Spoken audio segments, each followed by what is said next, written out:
চোখ হেফাজত করছি না, আমরা চোখকে কন্ট্রোল করতে পারছি না, নিজের জবানকে কন্ট্রোল করতে পারছি না, জিহ্বাকে কন্ট্রোল করতে পারছি না। আমাদের এই জিহ্বার গুনাহ। এক সাহাবী এসে নবীজি সাল্লাল্লাহু আলাইহি সাল্লামকে বলছেন, ইয়া রাসূলুল্লাহ আউসিনি ওয়ালা তুতিল আলাইয়া, ওহে আল্লাহর রাসূল, আমাকে কিছু ওসিয়ত করেন, কিছু উপদেশ দেন, তবে লম্বা কথা বলবেন না, আমি মনে রাখতে পারি না। গ্রাম্য সাহাবী তো সরল সহজ, ভিতরে যা বাইরেও তা। এসে বলছে, ইয়া রাসূলুল্লাহ সংক্ষেপে বলবেন, লম্বা কথা বলেন না, আমি মনে রাখতে পারবো না। নবীজি সাল্লাল্লাহু আলাইহি ওয়াসাল্লাম নিজের জিহ্বাটা টেনে বের করলেন, বের করে বললেন, কুফফা আনহা, তোমার এই জিহ্বাটাকে কন্ট্রোলে রাখো, যাও। শেষ, ওসিয়ত শেষ।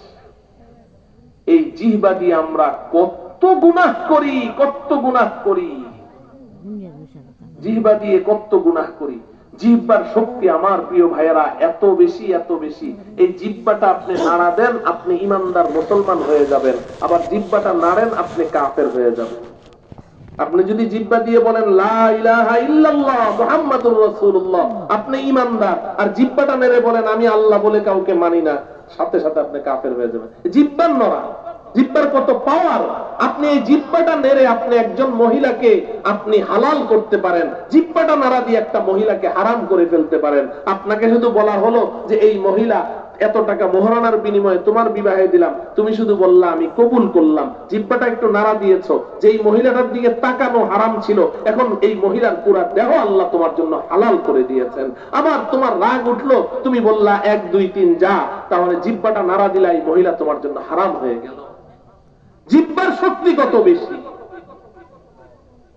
নবীজি সাল্লাল্লাহু আলাইহি সাল্লাম বলেছেন, ওয়াহাল ইয়াকুবুন নাসা আলা বুজুহিহিম ইলান নার ইল্লা হাসাইদু আলসিনাতিহিম। এ আমার উম্মত শুনো, এই জিহ্বা আমার উম্মতকে জমিনের মধ্যে উপর মুখ করে টেনে হেঁচড়ে জাহান্নামে নিক্ষেপ করবে, এই জিহ্বার কারণে। এজন্য জিহ্বাকে কন্ট্রোল করি। নবীজি সাল্লাল্লাহু আলাইহি সাল্লাম বলেছেন, আল লিসান জিরমুহু সগীর ওয়া জুরমুহু কবীর। জিহ্বাটা সাইজে ছোট, অপরাধগুলো অনেক বড়। জিহ্বার সাইজ ছোট, কিন্তু জিহ্বার অপরাধ কি অনেক বড়। এজন্য নিজের জিহ্বাকে কন্ট্রোল করি। এই জিহ্বায় বসে আমরা চার দোকানে বসি, অন্যের গীবত শিকায়েত না করলে আমাদের আড্ডা জমে না। কে কি করলো, অমুকে কি করলো, অমুকে কি করলো। আরে বেটা, অমুকে কি করলো তোর দরকার কি? তুই কি করলি ওটা নিয়ে চিন্তা কর, তুই কি করলি এটা নিয়ে চিন্তা কর। খালি সারাক্ষণ খালি অমুকে কি করলো, অমুকে কি করলো, এই অমুকের চিন্তা করতে করতে জীবনটা শেষ করলি, নিজের চিন্তা করলি না, নিজে তো ধ্বংস হয়ে গেলি। এজন্য ভাই গীবত শিকায়েত না করি, অন্যের বদনাম না করি বসে বসে। গীবত করা, নবীজি বলেছেন, আল গীবাতু আশাদ্দু মিনাজ জিনা। জিনা, পরনারীর সাথে জিনার চেয়েও বড় গুনাহ গীবত করা। অথচ গীবত ছাড়া আমাদের আড্ডা জমে না। আমার মা বোনেরা, আমি আপনাদের একজন শুভাকাঙ্ক্ষী কল্যাণকামী ভাই হিসেবে বলছি, পুরুষের চেয়ে নারীরা গীবত বেশি করে, পুরুষের চেয়ে নারীরা গীবত বেশি করে। 2 জন 3 জন মহিলা একসাথে বসে গল্প করবে আর কারো গীবত করবে না, এটা তো অসম্ভব প্রায় হয়ে গেছে। গীবত ছাড়া তাদের গল্প জমে না। এজন্য গীবত থেকে বাঁচেন, গীবত থেকে বাঁচেন। নবীজি সাল্লাল্লাহু আলাইহি সাল্লাম এই জিহ্বা সতর্ক রাখতে বলেছেন। জিহ্বাকে আমরা হেফাজত করি, কন্ট্রোল করি। আমি যে আয়াতটা পড়েছিলাম, কথা অন্যদিকে বারবার চলে যাচ্ছে। আল্লাহ পাক বলেন, মান আমিলা সালিহাম মিন যাকারিন আও উনসা ওয়া হুয়া মুমিন ফালানুহইয়ান্নাহু হায়াতান তাইয়্যিবাহ ওয়ালানাজজিয়ান্নাহুম আজরাহুম বিআহসানি মা কানু ইয়ামালুন। যে ব্যক্তি ঈমান, খাঁটি ঈমানের মালিক হবে, কয় কাজ? 2 কাজ। বলেন কয় কাজ? 1 নম্বর হলো খাঁটি ঈমানের মালিক হও, 2 নম্বর হলো আমলে সালেহ করো। 2 নম্বর কি? আমলে সালেহ। আর আমলে সালেহের অর্থ আমি কি বলেছি?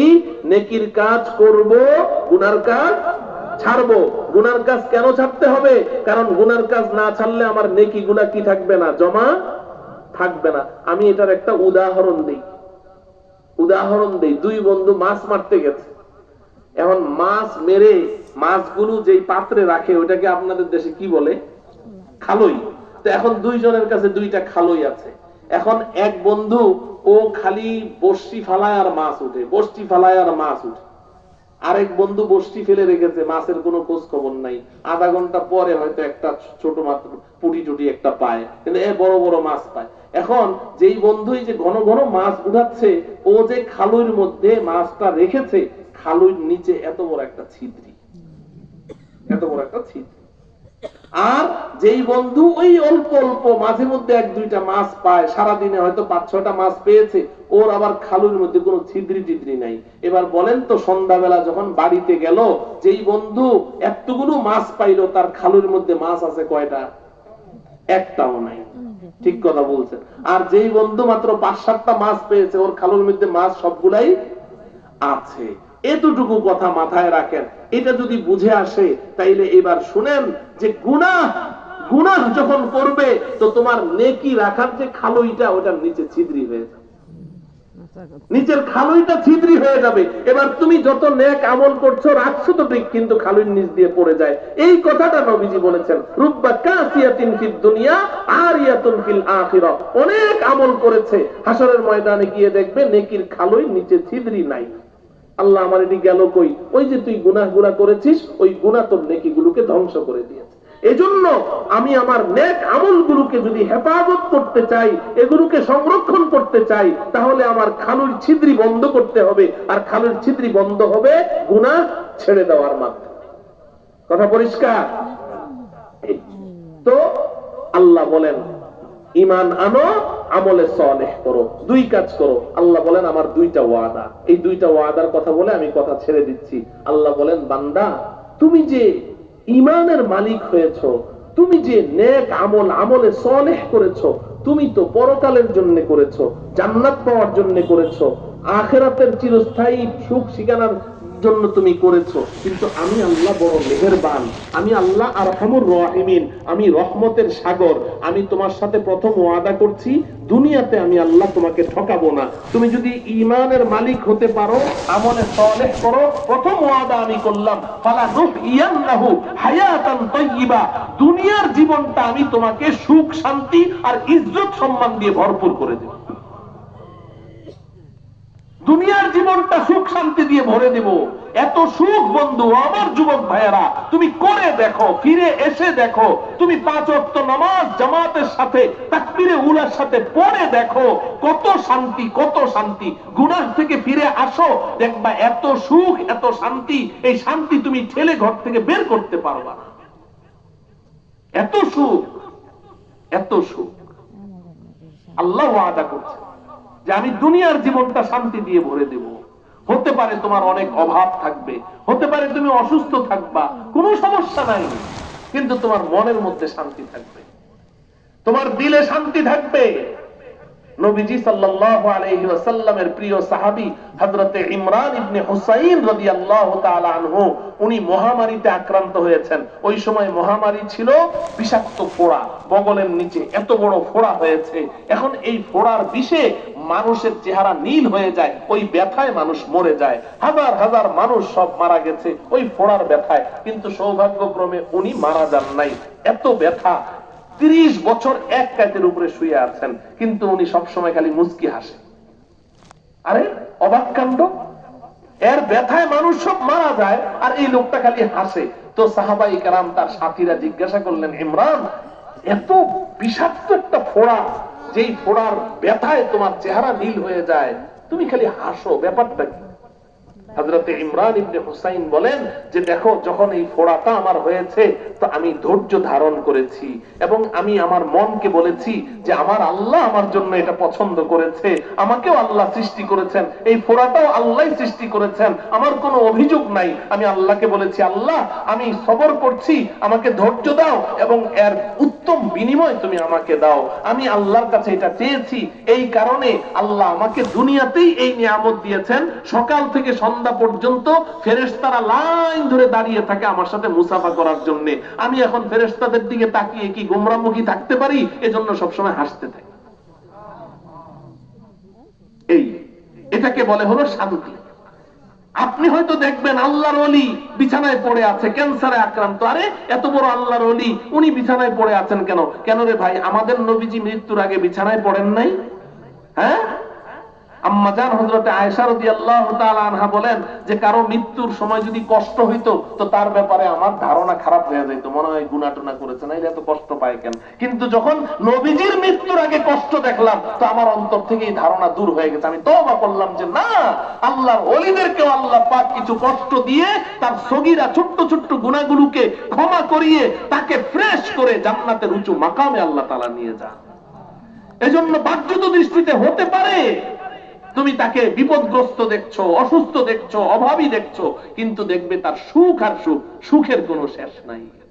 আল্লাহ ওয়াদা করলেন, আমার প্রথম ওয়াদা তুমি খাঁটি ঈমানের মালিক হও, আমলে সালেহ করো, তাহলে প্রথম ওয়াদা হলো দুনিয়াতেও আমি তোমাকে সুখ শান্তি ইজ্জত সম্মান দিব। আর 2 নম্বর ওয়াদা ওয়ালা নাজজিয়ান্নাহুম আজরাহুম বিআহসানি মা কানু ইয়ামালুন। ও বান্দা, হাসরের ময়দানে যখন আমার কাছে আসবে তো তুমি যে দুনিয়াতে ঈমান এনেছো, নেক আমল করেছো, আমার ভয়ে গুনাহ ছেড়ে দিয়েছো, এই কারণে আমার কাছে তো কিছু পাওনাদার হয়ে গেছো তুমি। আমি আল্লাহ ওয়াদা করেছি এই আমল করলে এটা দিব, এই আমল করলে এটা দিব, এই গুনাহ ছাড়লে এটা দিব। আল্লাহর ওয়াদা আছে না নাই? তা আল্লাহ বলেন যে তুমি তো কিছু নেকির মালিক হয়ে গেছো, আমার কাছে পাওনাদার হয়ে গেছো। আমি আল্লাহ এটা কি করব জানো? অন্য হাদিসে আল্লাহ বলেন যে একটা গরুর বাছুরকে তার মালিক যেভাবে দুধ পান করিয়ে উন্নত খাবার খাইয়ে খেয়ে এটাকে পালতে থাকে, পালতে পালতে বড় করে না, আল্লাহ পাক বলেন তোমার নেকিগুলোকে আমি আল্লাহ পালতে থাকবো, বাড়াতে থাকবো, বাড়াতে বাড়াতে হাসরের ময়দানে যখন আসবে আমি কোটি কোটি গুণ বাড়িয়ে তারপরে তোমার হাতে তুলে দেব।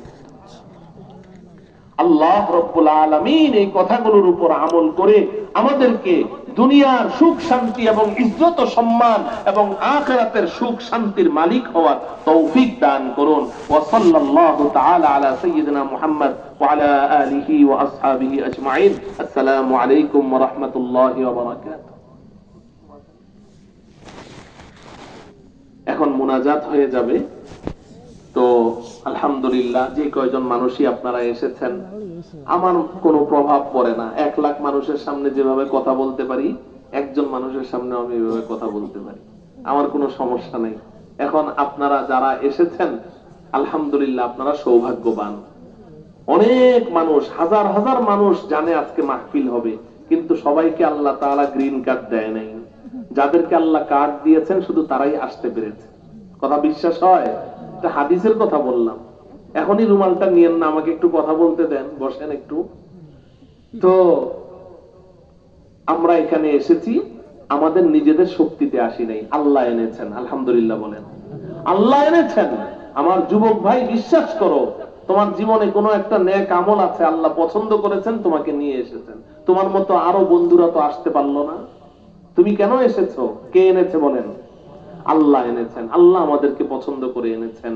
অতএব আজকে আমরা আমাদের জীবনের সমস্ত গুনাহের থেকে আল্লাহ পাকের কাছে তওবা করব, অঙ্গীকার করব সামনে আর কোনো গুনাহ করব না এবং নিয়মিত নামাজ পড়ব, আল্লাহর হুকুম মতো চলবো, আল্লাহ পাকের কাছে তওবা করব। তবে এই দোয়ার একটা আদব হলো দোয়ার আগে কিছু আমল করা। কিছু আমল তো হয়েছে, এই যে আমরা এতক্ষণ বয়ানে বসে আছি, আমরা যে দ্বীনের কথা শুনলাম, এটা কি আমল না? আমল হয়েছে। তো একটা হলো শারীরিক ইবাদত আর একটা হলো আর্থিক ইবাদত। আমরা দুটোটাই আল্লাহর সামনে পেশ করতে চাই।